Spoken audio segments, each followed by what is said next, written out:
we've organized ourselves. And Joseph said, well, more or less, you have your agency. I can't force you to come to Far West. Unfortunately, the timing of the events that took place brought about what we know as the terrible Hans Mill Massacre.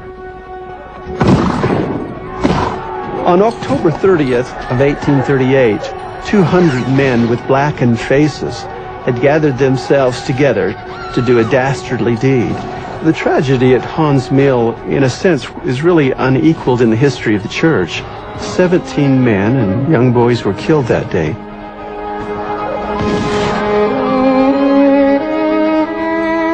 Since Governor Boggs issued the extermination order on the 27th of October, 1838, and the Hans Mill Massacre occurred 3 days later, many historians have naturally interpreted the fact that the mob or vigilantes who attacked Hans Mill were doing so under the extermination order. However, as we now know from the historical documents, the men who actually attacked Hans Mill, primarily again from Davies and Livingston County, had not even heard of Governor Boggs' extermination order until after the actual attack on Hans Mill.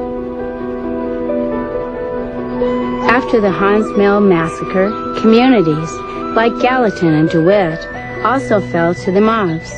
On October 31st, 1838, the Saints in Far West were surrounded by the Missouri militia, which outnumbered them 5-1. Near 8 o'clock in the morning, a flag of truce announced a possible negotiation effort. George Hinkle went out from Far West to meet the flag. Hinkle, a leader of the Latter-day Saint militia, was respected by church leaders.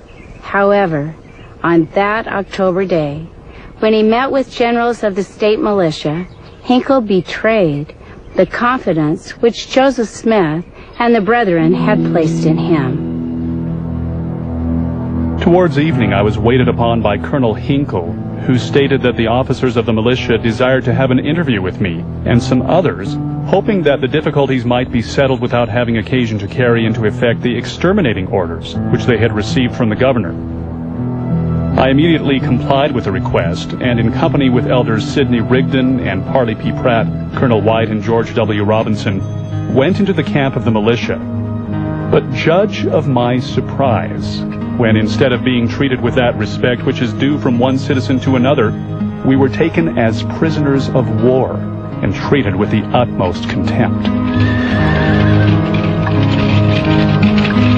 Outside of Far West, on October 31st, there was a military tribunal held against the prophet Joseph and other Latter-day Saint leaders. Neither the prophet nor these leaders were allowed to attend. The man responsible for the court and acting as literally judge jury is the general named Samuel Lucas. Arriving on the scene at the time that this court-martial is about to begin is a man named Alexander Donovan. Seeing that there was none willing to defend Joseph Smith, he then defended Joseph and the prisoners. He said of Joseph that he was not in any kind of military group and that what they were doing, holding a court-martial, was completely illegal. The result will be, despite the fact he does a magnificent defense, Samuel Lucas will now announce that the court-martial is over and that Joseph Smith and fellow prisoners are to be shot at the main square in Far West the next morning, November 1st, then, of 1838. Wanting to carry out those orders, Lucas will now send a directive that Alexander Donovan is to shoot the Mormons. Donovan will refuse. It is cold-blooded murder. I will not obey your order. And if you execute these men, I will hold you responsible before an earthly tribunal. So help me God.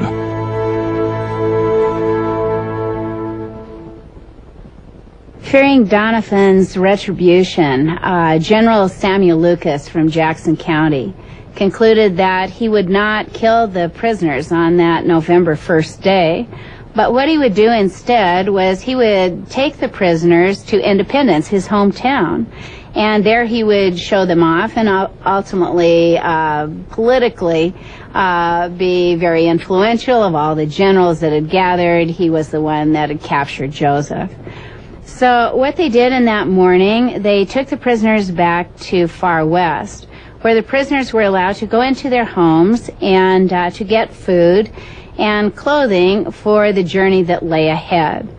When the prisoner's wagon was stopped by Joseph's house, he was allowed to go inside. 6 guards will accompany him.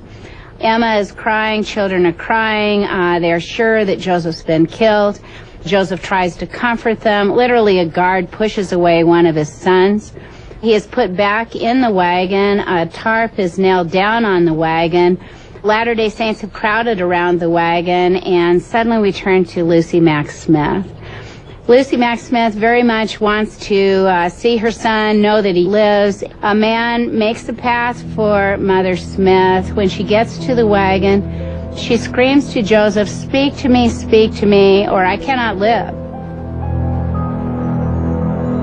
Lucy now sees Joseph thrust his hand out of the wagon, and his last words as he leaves Far West is, "God bless you, Mother." The prisoners are then taken from one small town to another until they reached Independence. Along that route, Hiram Smith describes it's almost like they're a circus. People want to come forward. They want to be able to say that they had touched the men. Hiram said it was like they would come, they'd push, poke on us, almost like we were elephants, to be able to say, hey, we've done this. When John B. Clark, the commander over the entire Missouri militia in northern Missouri, arrived in Far West, Samuel Lucas had already taken Joseph Smith and the other Mormon prisoners down to Independence. There he was waiting for Clark's orders. Immediately, messengers were dispatched, and Clark told Lucas to bring the prisoners to Richmond. There they were to have a preliminary hearing presided over by Judge Austin A. King, a circuit court judge. In the courtroom of Judge Austin A. King, you've got prosecuting attorneys Birch and Wood. For Joseph, he will choose Alexander Donovan and his partner as his attorneys. It was during this time, during their incarceration in Richmond, that the Mormon prisoners were treated very badly, maligned and abused by the guards who were guarding them. On one of these nights, the guards guarding the Mormon prisoners began to speak and defame and profane the prisoners, began to tell of terrible atrocities committed against the Mormons after the military occupied Far West and other Mormon settlements. It was this time that Joseph Smith did probably one of the most courageous things he's ever done. And that's when he rebuked the guards in Richmond jail.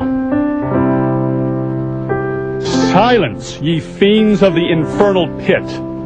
In the name of Jesus Christ, I rebuke you and command you to be still. I will not live another minute and hear such language. Cease such talk, or you or I die this instant. He ceased to speak. He stood erect in terrible majesty, chained and without a weapon, calm, unruffled, and dignified as an angel. He looked upon the quailing guards, whose weapons were lowered or dropped to the ground, whose knees smote together, and who, shrinking into a corner or crouching at his feet, begged his pardon and remained quiet till a change of guard. I have seen the ministers of justice clothed in magisterial robes.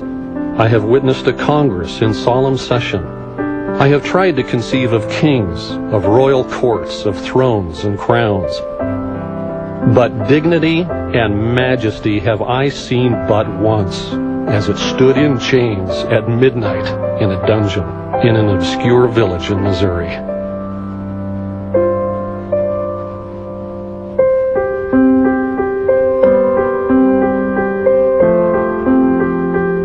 When the trial continued, such issues as Joseph saying that the book of Daniel, this little stone cut out without hands, would roll forward and fill the whole earth, that it was the church.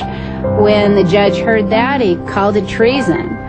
Donovan became very upset and said, "Judge, you might as well call the Bible treasonous," at which the judge hits the gavel and pronounced